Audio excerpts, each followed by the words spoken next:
नमस्कार, प्लस में आपका स्वागत है। मैं हूं आपके साथ राष्ट्रीय समाचार डालते अभी तक की मुख्य हेडलाइंस पे। 24 घंटे में बिहार में मिले कोरोना के 10 नए मरीज, संक्रमित की संख्या पहुंची 96। कुछ छूट के साथ खुले सरकारी ऑफिस और ढाबे, रेस्टोरेंट सहित कई जरूरी उद्योग।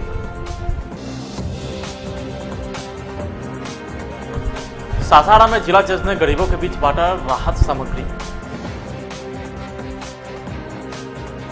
और फूलों की खेती करने वाले किसानों के चेहरे पर छाई उदासी, लाखों का हुआ घाटा।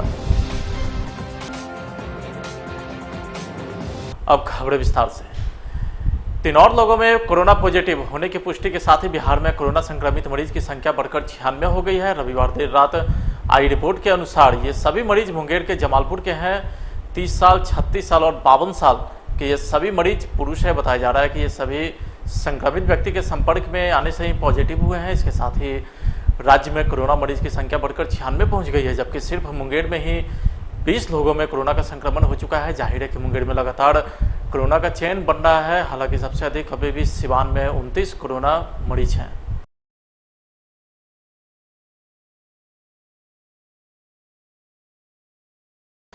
कोरोना वायरस के संक्रमण को देखते हुए 24 मार्च के मध्य रात्रि से पूरे देश में लॉकडाउन लागू हो गया।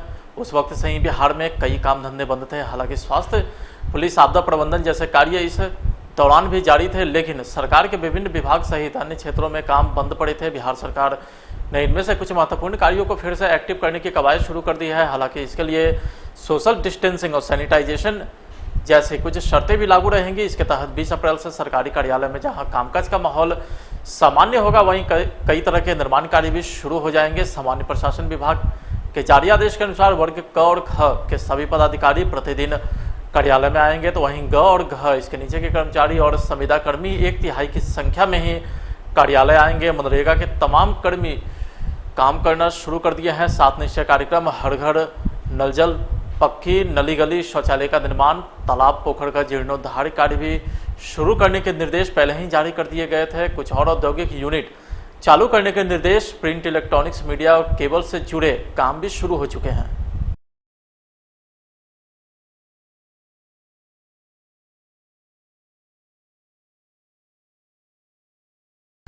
कोरोना संकट के बीच राजस्थान के कोटा शहर में बिहार के फंसे बच्चों को लेकर के राजनीति जारी है। इसी क्रम में एक बार फिर से बिहार विधानसभा में नेता प्रतिपक्ष तेजस्वी यादव ने बिहार सरकार को कटघरे में खड़ा किया है। उन्होंने संकट की इस घड़ी में बिहार के बच्चों को लाने के लिए उन्हें अनुमति दी जाए। तेजस्वी यादव ने ट्वीट कर कहा है कि खास लोगों के प्रति समर्पित बिहार सरकार अगर कोटा में फंसे आम विद्यार्थियों को लाने में अक्षम, असशक्त और असमर्थ है तो हमें विशेष अनुमति प्रदान करे। हम उन 6500 छात्रों को बिहार लेकर आएंगे। संकट की इस घड़ी में बिहार के भविष्य, निर्दोष नादान बच्चे को ऐसे नहीं छोड़ सकते हैं। तो वहीं बिहार के पूर्व सीएम जीतनराम मांझी ने भी राज्य सरकार से बाहर फंसे बिहार के मजदूरों को घर लाने की मांग कर रहे हैं। साथ ही बीजेपी विधायक के द्वारा अपने पुत्र को कोटा से बिहार लाने का हवाला देते हुए कहा है कि कई राजनेता और अधिकारी ने अपने रसूख का इस्तेमाल कर अपने बच्चों को बिहार लाए हैं। जीतनराम मांझी ने ट्वीट कर यह जानकारी दी। इस लंबे लॉकडाउन में सबसे अधिक घाटा किसानों को होता दिख रहा है। रोहतास जिले के डेहरी प्रखंड अंतर्गत भड़ुकिया गांव में लगभग 80 बीघे भूमि में किसान फूलों की खेती करते हैं, लेकिन इस बार खेत में फूल खिलकर मुरझा रहे हैं। इस फूलों का कोई खरीदार नहीं है। भले ही यहाँ के फूलों का लहलहाता खेत मनोरम दृश्य प्रकट करता हो, लेकिन यह खेत अब फूल उत्पादक किसानों के लिए काल बन गया है, क्योंकि इन फूलों का अब कोई खरीदार नहीं है। माना जा रहा है कि यहाँ के हर एक किसान को 2 से 3 लाख का घाटा हुआ है। सारा खेती बिक नहीं रहा है फूल, और मतलब बहुत ज़्यादा से ज़्यादा नुकसान हो गया। करीब एक किसान को 2-3 लाख रुपया का नुकसान हुआ है। यही हम लोग का जीने खाने का सहारा था। अच्छा, लगभग यहाँ कितने बीघा के में होती है खेती इसका? करीब अभी इस समय 70-80 बीघा के लगभग है इस गांव में। इस गाँव में ये मतलब क्या चीज़ का खेती है? ये किस चीज़ का फूल का? गेंदा फूल का खेती है। अच्छा, ये मतलब कि सालों से करते आ रहे हैं? क्या 10 साल पुराना कर रहे हैं। अच्छा। क्या नाम पड़ेगा आपका? हमारा नाम प्रेमचंद सिंह। लॉकडाउन के लेके हम लोग जो ये खेती हम लोग का जीव पालन ही है। इसी से हम लोग खाते जीते मरते सब कुछ करते हैं। खेती ही हम लोग, खेती में मुख्य पैसा हम लोग का फूल ही है, जो कि 10 वर्षों से हम लोग करते आ रहे हैं। आज के डेट में लॉकडाउन के चलते एक भी फूल नहीं बिक रहा है। आज अब तो लगन में शुरू हो गया। लगन शुरू हो गया तो सारा लगन का जो है जिनका जिनका दिन रखा है तो सब वापस हो गया। कोई ले नहीं रहा है फूल, कोई मांग नहीं रहा है। किसी से सगरों फोन भी कर रहे हैं तो कोई कह रहा है कि फूल नहीं लेंगे। कितने लोग तो फूल सब जुतवा दिए अपना खेत। हम लोग ऐसे ही आश्रम में है कि अब बिके लेकिन वो बिकने का चांस नहीं है। एक एक किसान का बीघा में 3-3 लाख 2.5 लाख का नुकसान हो गया। यही हम लोग कितने बीघा में यहाँ पे खेती हुई है आपके? खेती यहाँ 70-80 बीघा का लमसम हुआ है टोटल किसान के इस गांव में। यूपी के सीएम योगी आदित्यनाथ व बीजेपी पर भारतीय मित्र पार्टी के राष्ट्रीय अध्यक्ष धनेश्वर महतो ने फिर से हमला किया है। उन्होंने कहा है कि बीजेपी की सरकार उद्योगपति की सरकार है। कोटा से छात्रों को लाने पर भी बीएमपी अध्यक्ष ने बिहार की सरकार पर आक्रामक तेवर अपनाते हुए पूरी तरीके से दोषी करार दिया है। देखिए, योगी आदित्यनाथ और भारतीय जनता पार्टी की सरकार, मैं शुरू से कहता हूं कि ये उद्योगपतियों की सरकार है, वीआईपीओं की सरकार है, ये आम जनता की हितैषी नहीं है। उसका जीता जागता उदाहरण आप देख लें। उत्तर प्रदेश के अंदर 300 बसें राजस्थान कोटा में भेजा गया जो वीआईपी के बच्चे हैं उनको लाने के लिए, लेकिन वहीं पे इस देश के गरीब मजदूर के जो बच्चे हैं या मजदूर हैं उनके लिए कोई राहत की बात नहीं किया गया है। वहीं पे आप अनिल सिंह को देखिए, नवादा का जो बिहार का विधायक है बीजेपी का, वो अपनी लड़की को कोटा से मंगाता है। लेकिन नीतीश कुमार जी हमारे ऐसे हैं कि वो कहते हैं कि नहीं, लॉकडाउन का पालन करिए, चाहे आप मर जाइए लेकिन लॉकडाउन का पालन करिए। तो नीतीश कुमार का जो मंशा है वो गरीबों के प्रति नीतीश कुमार की भी हमदर्दी नहीं है, ना ही भारतीय जनता पार्टी के किसी सदस्यों की है। तो ये है इनका असली चेहरा यदि कहें भारतीय जनता पार्टी का और नीतीश कुमार का, तो ये है कि ये गरीबों से नफरत करते हैं। कोरोना मरीज और स्वास्थ्य कर्मी की सुविधा को ध्यान में रखते हुए पटना के आईआईटी के छात्रों के द्वारा रोबोट पर काम किया जा रहा है, जिसका एक छोटा सा नमूना एनएमसीएच अधीक्षक के सामने छात्रों ने रखा, जहां आप देख सकते हैं कि रोबोट के जरिए मरीज तक पहुंचने वाला जरूरी चीजें सिर्फ रिमोट के जरिए भेजा जा सकता है, जिससे कोरोना के प्रति लड़ाई में स्वास्थ्य कर्मी को बहुत हद तक राहत मिल सकती है।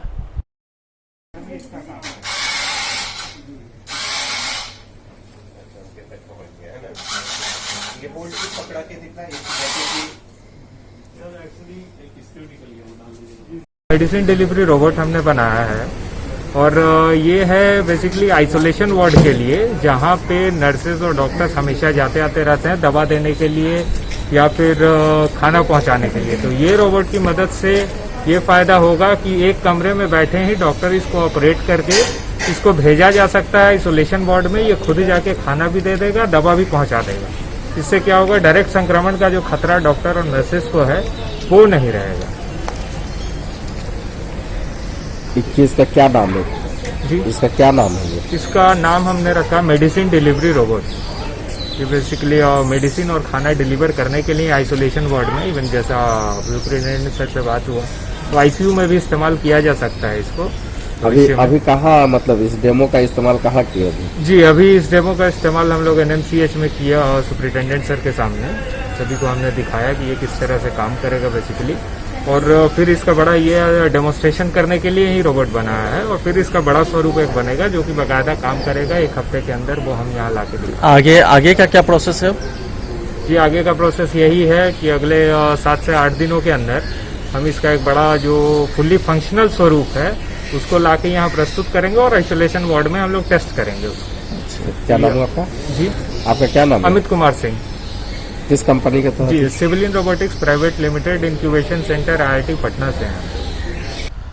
कोरोना वायरस के संक्रमण काल में न्यायिक पदाधिकारी गण भी अपने अपने हाथ बढ़ा रहे हैं। सासाराम में जिला जज राजेंद्र प्रताप सिंह की देखरेख में जमैज गांव में जाकर न्यायिक पदाधिकारी ने खाद्यान्न का वितरण किया है। न्यायिक पदाधिकारी तथा जजों के द्वारा अपने स्तर से यह सब व्यवस्था की जा रही है। ऐसे परिवार को चिन्हित किया जा रहा है जहां खाने की समस्या है। सासाराम सिविल कोर्ट से जुड़े जज गाड़ियों में अनाज तथा अन्य जरूरी सामान लेकर गांव पहुंचे तथा गरीबों के बीच वितरण किया। जिला जज राजेंद्र प्रताप सिंह ने बताया कि सभी न्यायिक पदाधिकारी इसमें मदद कर रहे हैं क्योंकि इस विपत्ति के समय सबकी अपनी अपनी जवाबदेही होती है। अफसर की मंशा है कि दूरस्थ स्थानों में जहाँ की कहीं कोई सेवा नहीं पहुँचाई जा रही है वहाँ पर वो सब लोग मिल करके स्वयं जो है पैसा एकत्रित करके खरीद करके बांधवा करके उन परिवारों के लिए राशन की भेज रहे हैं। और उसमें जो है ये लोग जो राशन दे रहे हैं उसमें उनको सारे सामग्री उपलब्ध हैं जो कि 10 दिन तक वो लोग खा सकते हैं। प्रत्येक परिवार के लिए लगभग 20 किलो राशन दिया जा रहा है, जिसमें 100 परिवारों के लिए लगभग व्यवस्था करके आज जो है जमैथ गांव में ले जाया जा रहा है वितरण करने के लिए।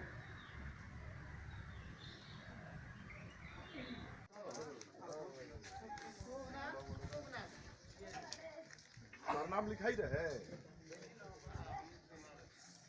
हाँ सोमनाथ चेरो रामराज चेरो ना है ना घूमे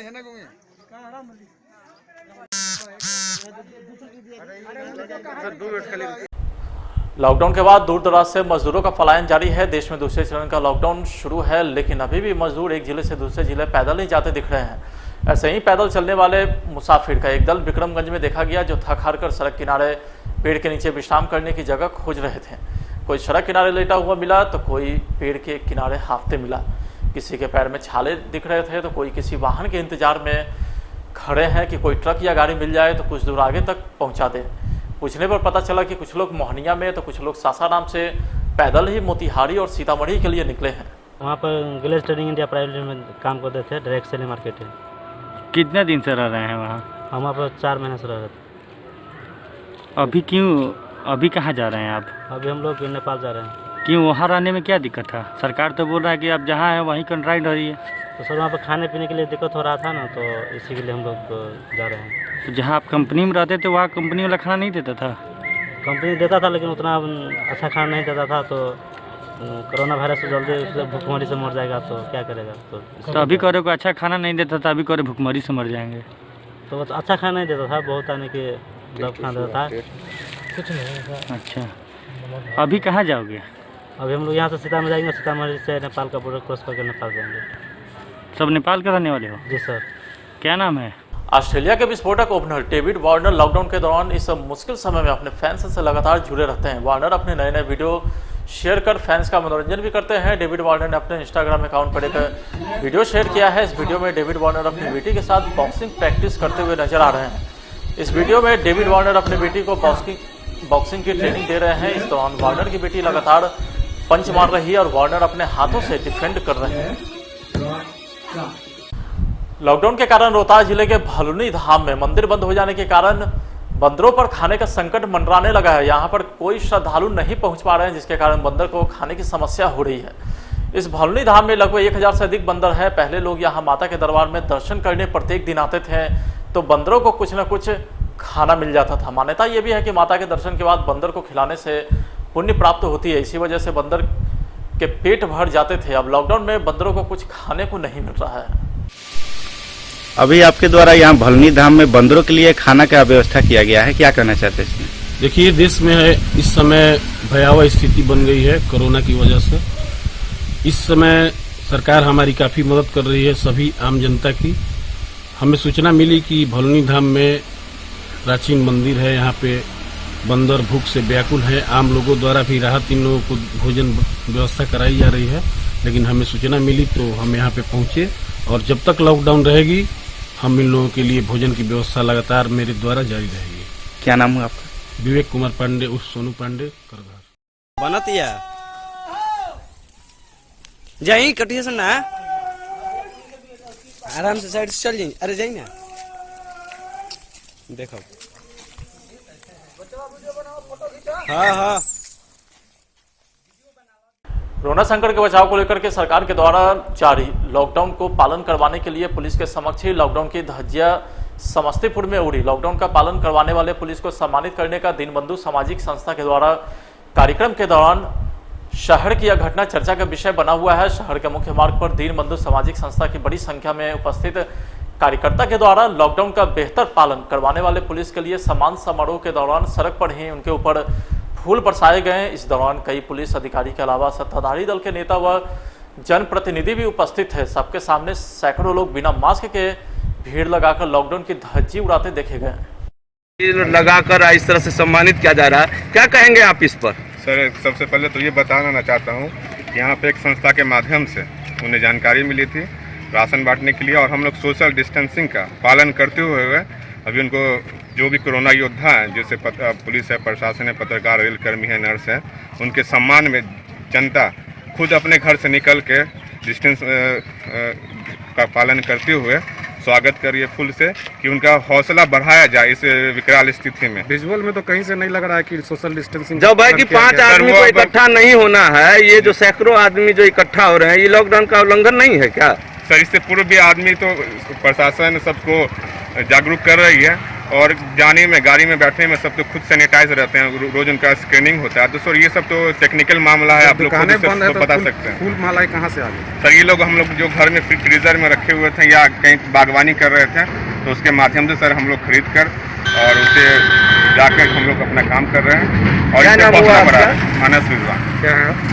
हम एक सेवक हैं और एक राजनीतिक दल से हम लोग बिलोंग भी करते हैं और उसके माध्यम से हम लोग। रोहतास जिले के कोचस थाना अंतर्गत शैलाश गांव में वज्रपात से एक शख्स की मौत हो गई है। मृतक का नाम भोला शर्मा है, जो स्वर्गीय राजगिरी शर्मा का पुत्र बताया जाता है। घटना के बारे में बताया जा रहा है कि भोला शर्मा अपने खेत से जब लौट रहा था तो तेज वज्रपात हुआ, जिसमें भोला शर्मा की मौत हो गई।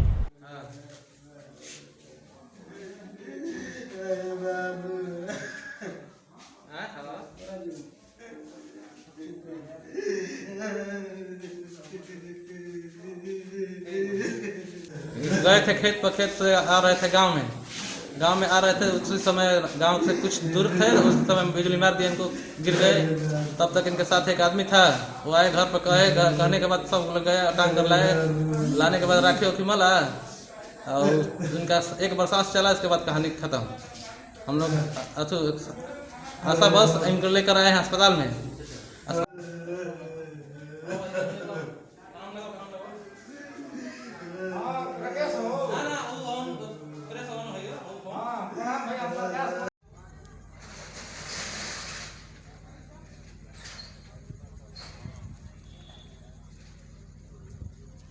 घर से बाहर जो तुम निकल कर जाओगे, कोरोना को तुम साथ में लेकर आओगे, जैसे गीत संगीत के माध्यम से नटराज सेवा संगम के कलाकार जब लोगों को जागरूक करने निकले तो लोगों ने खूब स्वागत किया। कोरोना वायरस से बचाव को लेकर के संस्था के नुक्कड़ नाटक को प्रेरणादायक बताते हुए नगर में खूब सराहना हुई है। इस नुक्कड़ नाटक में दिखाया गया है कि कोरोना वायरस में एक व्यक्ति को जकड़ कर रखा है। कोरोना संक्रमित व्यक्ति का रोल पूरन प्रसाद पटेल ने किया है, जिससे संक्रमण में जकड़ कर रखा गया है। उन्हें सर्दी, खांसी व गले सूजन जैसे लक्षण दिख रहे हैं, तो वहीं बचने का प्रयास कर रहे हैं, लेकिन जकड़न बढ़ता ही जा रहा है। इसी क्रम में यमराज बने संस्था के वरीय सदस्य और कलाकार मदन गुप्ता आते हैं। गदा लिए गए संक्रमित व्यक्ति के पीछे पीछे चल रहे हैं, यह संदेश दे रहे हैं कि यदि लापरवाही हुई तो मौत तय है।